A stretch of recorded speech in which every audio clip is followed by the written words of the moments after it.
Hello everyone, and welcome to part number 3 of our Southag preview. And I'm still really excited as we have another new nation here.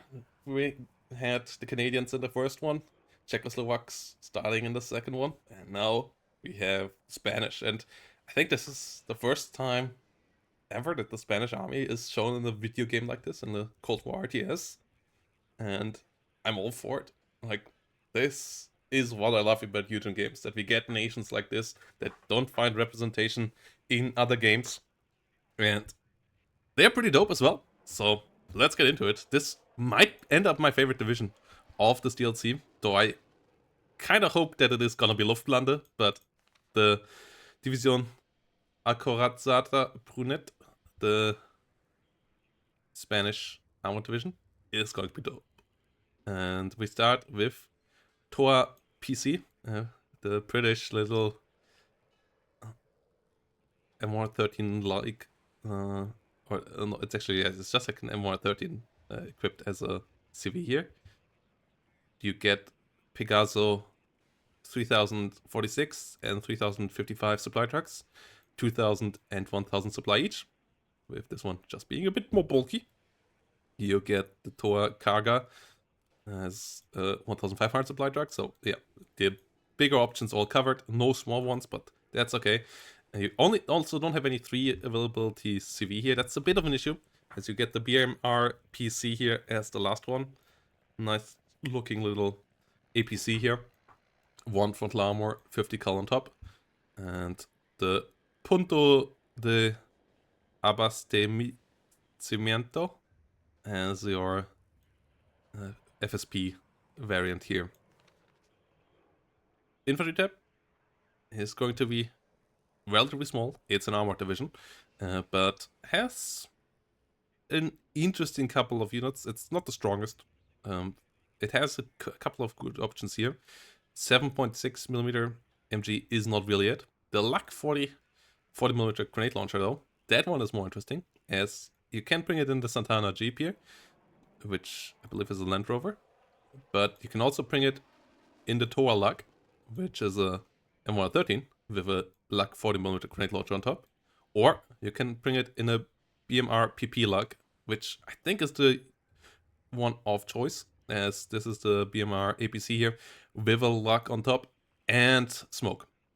It's so fast, can bring the Luck 40mm around, and then you have 2 40mm grenade launchers here. 80 points, quite pricey, but still pretty interesting. And then we have a Guy Boy, as this is an AA piece hidden in the infantry tab, as it is also an anti-ground MG 20mm, if you would want it to be. It has 2004 meter range against helicopters. 10 accuracy is terrible, but yeah, it can be used here against infantry as well. Can be firing against helicopters. Can even fire against aircraft, though with the long aim time and the little range, that's highly unlikely. It's not going to do much damage there, but against helicopters it's pretty useful. So that's interesting as well here. 50 points for that. Pretty pricey.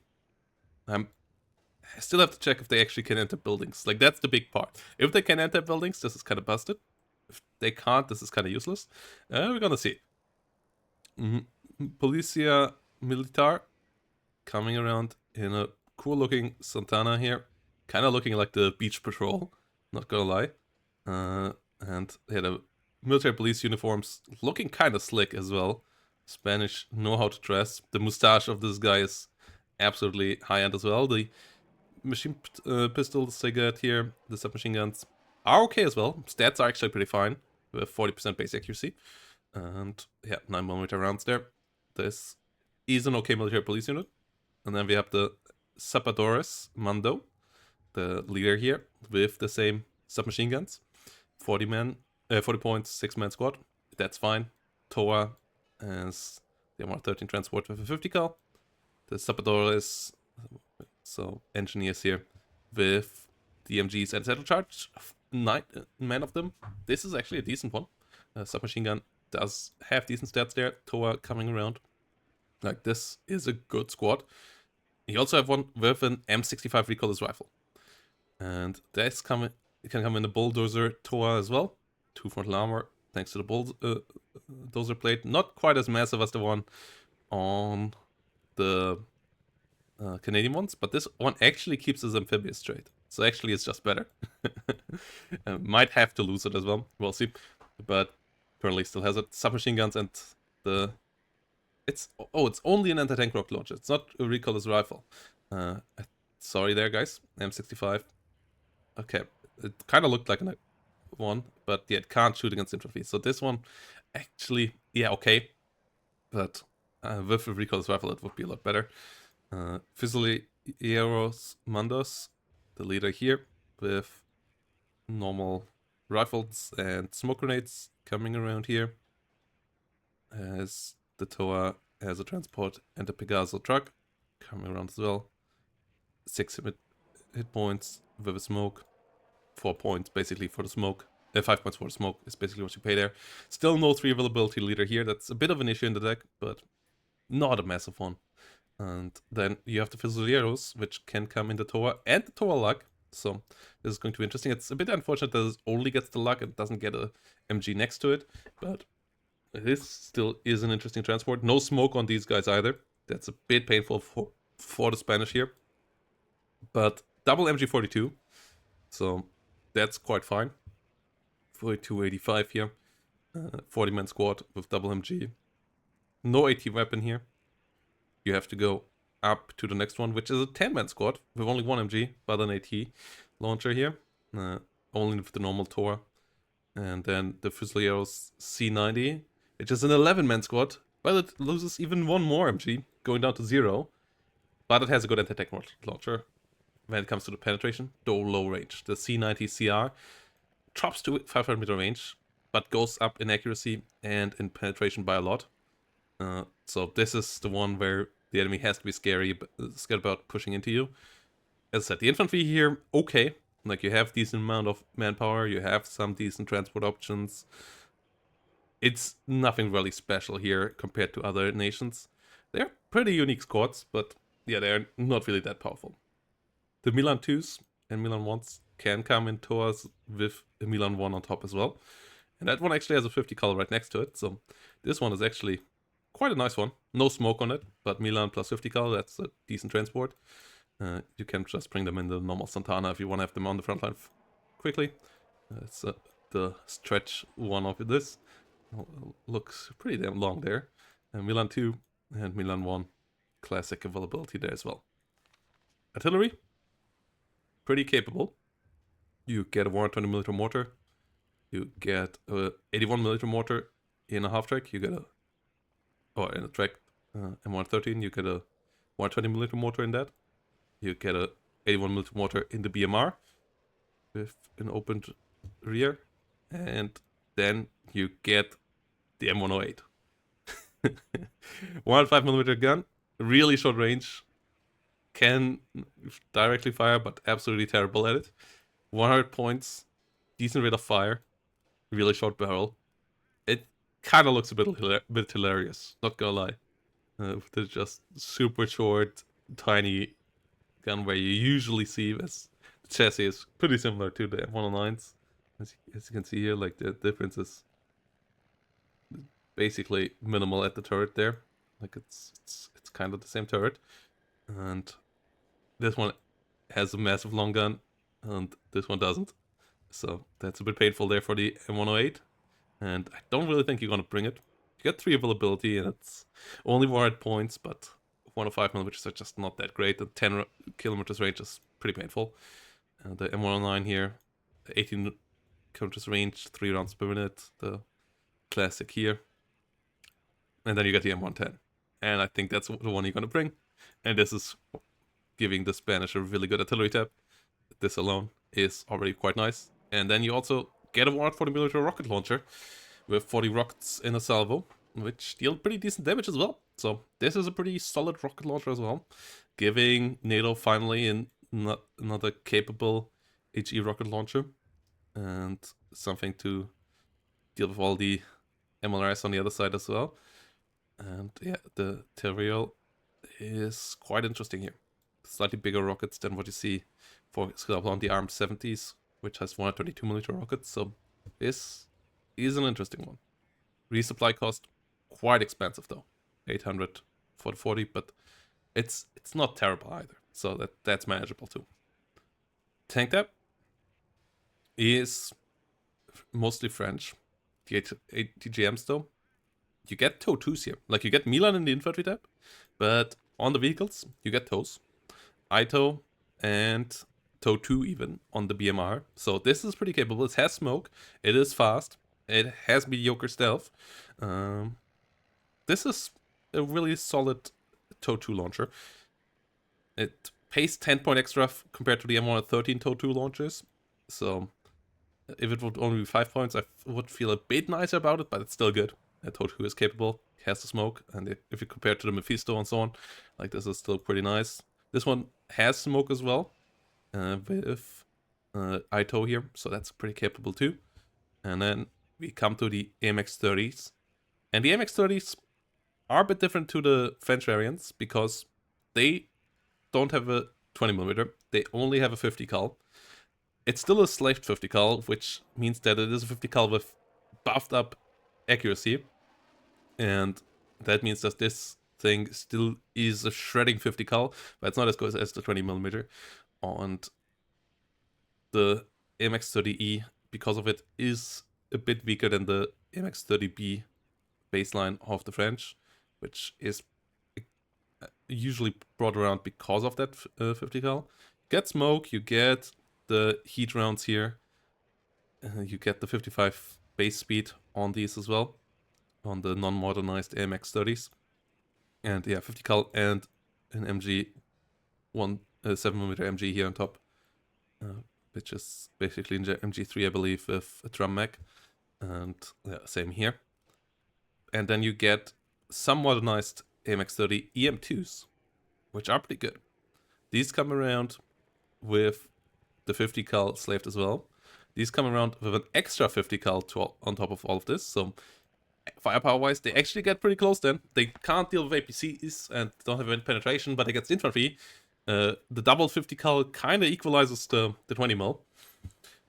And they have better accuracy.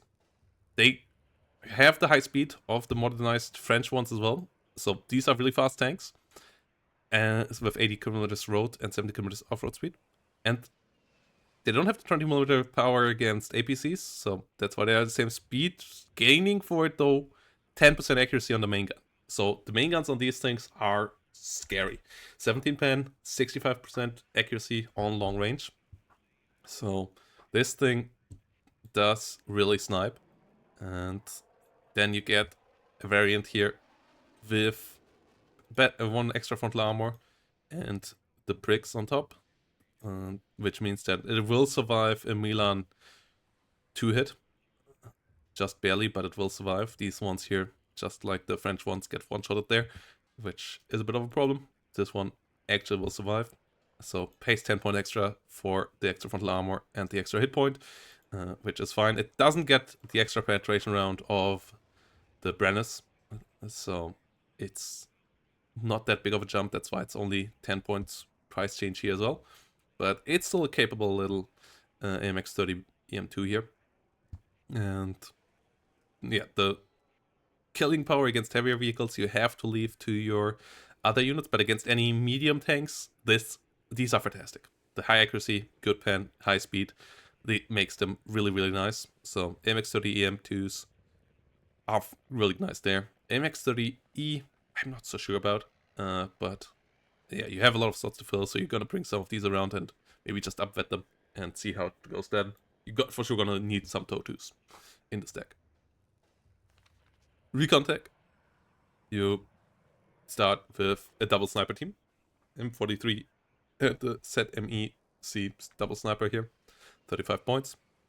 Can come in a helicopter as well, if you want to bring them in there. HU-15 here. A little helicopter coming in. You get a 4-man recon squad without any AT. For 20 points though. That's fair. And then you get the Santana Rasura with exceptional optics, ground surveillance radar here in the rear. It's only there for the exceptional optics. Can't do anything else. Unarmored, everything. It has good stealth and exceptional optics, so You might want to bring it anyways, just for the optics. The slots are okay here, though there are a good couple of units competing with it. UH-15, very good optics recon helicopter, 48 points, 35 points. Exploradores with the M65, medium machine gun, CTME-C coming around, can come in a UE. And the Brunete's big squad here, 8 points, have the strong AT launcher, have it come in a BMR. So I like these guys a bit more than these guys. These can come in a TOR Explorer. Good optics here on these as well.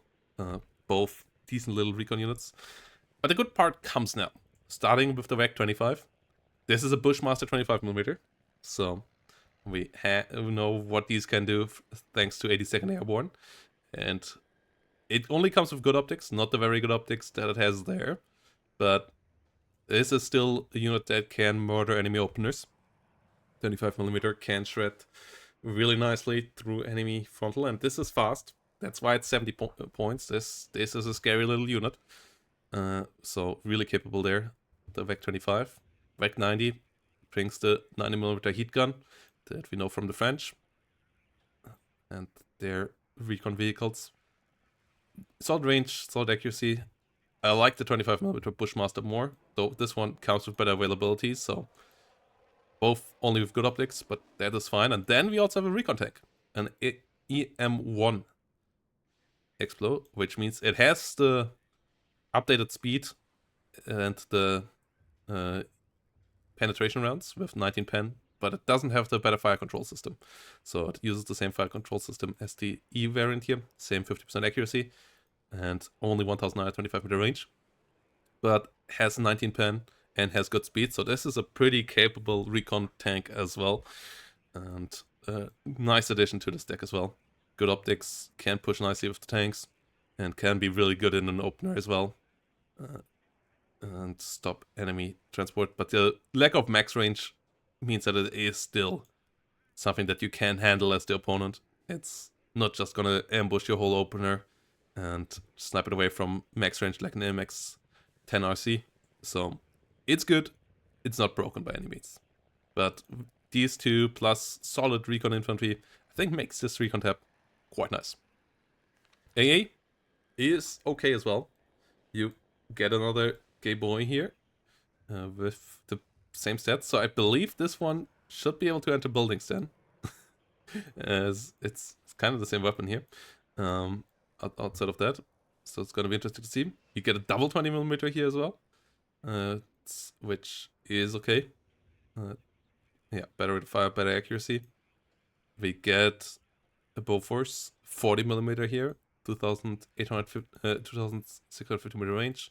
Not the modernized variant of the Dutch, which has the long range. We get the Ehrlichen double 35mm. So yeah, same as the Skyguard. So this is pretty good as well. We get the Gay Boy on the Pegasus, Guy Boy, and the S-Bite air-to-air missiles here to have something from the ground here. S-Bite 7 damage, has maximum range against helicopter, not the great range against aircraft, but with the 1 second aim time, it's still okay there.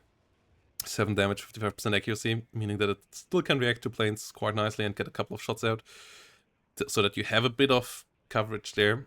And you get a Roland 2 as well.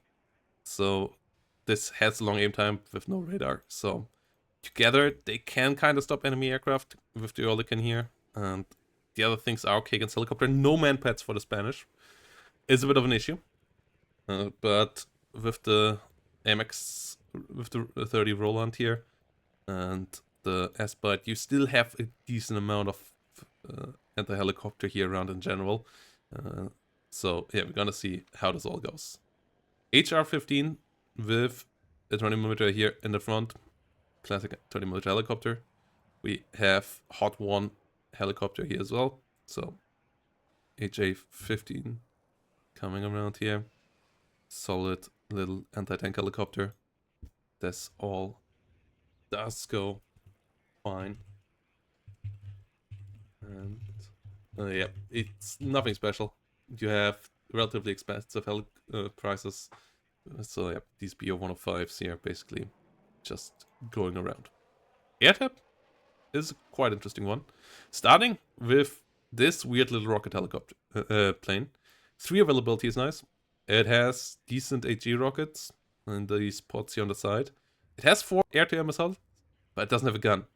If it would have a gun, it would be the perfect anti-helicopter that also can shoot down its, enemy ground units a bit, especially with the gun helping out a bit. But without the gun, this is in a weird spot. Like, it can't really shoot down helicopters. It's not, with the AIM-9P, it's not really that helpful against enemy aircraft either.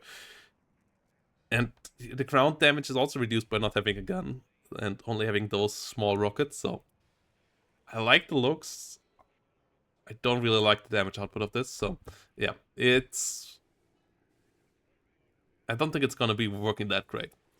The C-12, on the other hand, I think this one is going to be fine. It's comparable to what you have with the British Phantom. No gun here on this one either. But it has AIM-7Fs, which have higher range than the Sky Flashes, though it has the weak AIM-9Ps instead of AIM-9Ls. So in the infight, it's weaker. In the long range, it's better. So I'm leaving this on a similar mark. As I like the British one, I think I will like this one as well with the better long range. I actually think it's going to be a bit better. So yeah, C-12 here. Interesting little Phantom. Then we have a Phantom with napalm. A lot of napalm, but it's still napalm. So as long as Eugen hasn't really fixed that, I don't think this will be working out great. And then we have an HE bomber variant, which is okay, as it has at least 4 of those bombs, but meaning the reload time is quite long. The 4 AIM-9Ps is nice as well, but it's still 227 kilogram bombs, so it's not really gonna kill any tanks or so. Against light targets, it's fine though, as a dive bomber here. 185 points for this. Then we have a Maverick C-15, this being F-18s, and it's the good Mavericks as well. So I really like this. Has AIM-9Ls on the wingtips as well. The same 40% ECM, high speed, like the airframe is fantastic, as it has in the Canadians as well. So 40% ECM, really gonna be big. What high speed here with Mavericks, fine forget. Good accuracy, 30 pen missiles. The range, you have to push quite close, but outside of that, this thing is really good. So C-15AT, I like a lot. And the C-15AA is going to be pretty good as well. It is weaker than its Canadian counterpart, as it has the AIM-7Fs instead of the AIM-7Ms. So it has the lower range there, 7,775 meter range, instead of the 8,400. But it is slightly cheaper as well. And these are still good missiles, and it's still a fantastic airframe. Can hunt down a lot of planes, can survive enemy missiles, can still get toe-to-toe kind of with an Su-27, I would say. Even so, yeah, maybe a bit weaker, but not by a lot. And against everything else, it should have the upper hand. So I like the C-15 here. The F-18 in the Spanish service. And as I said, with the Canadians, I think these F-18s should help out. It says 15 there on the C-15. That's why I got that up. Why couldn't they name it the C-18? But yeah, as I said, this one should be really, really helpful, bringing air dominance over to the NATO side of things. And I think this tank type is quite nice as well. So in general, I like what we get here with the Spanish. The infantry tab is solid. Artillery tab is great. Tank tab, I think, is pretty fantastic as well. I really like the high accuracy on these AMX-30s. Like, they are really reliable snipers. And the Recon tab is strong as well. AA tab is functional. And then the Helio tab is whatever. Air tab is good air dominance. The strike power somewhat limited, but having good Maverick plane so that you can push through heavier tank divisions is quite nice. So pretty functional as well for an armored deck. And yeah, just in general, looks like a pretty fun deck. I don't think it will be OP, but I think it will be pretty strong. So yeah, let me know down below what you think of the Spanish and what other kind of nations you also want to see in Warno, as we now got another one here that is pretty out of the ordinary. And see you all in the next one, guys. Bye bye.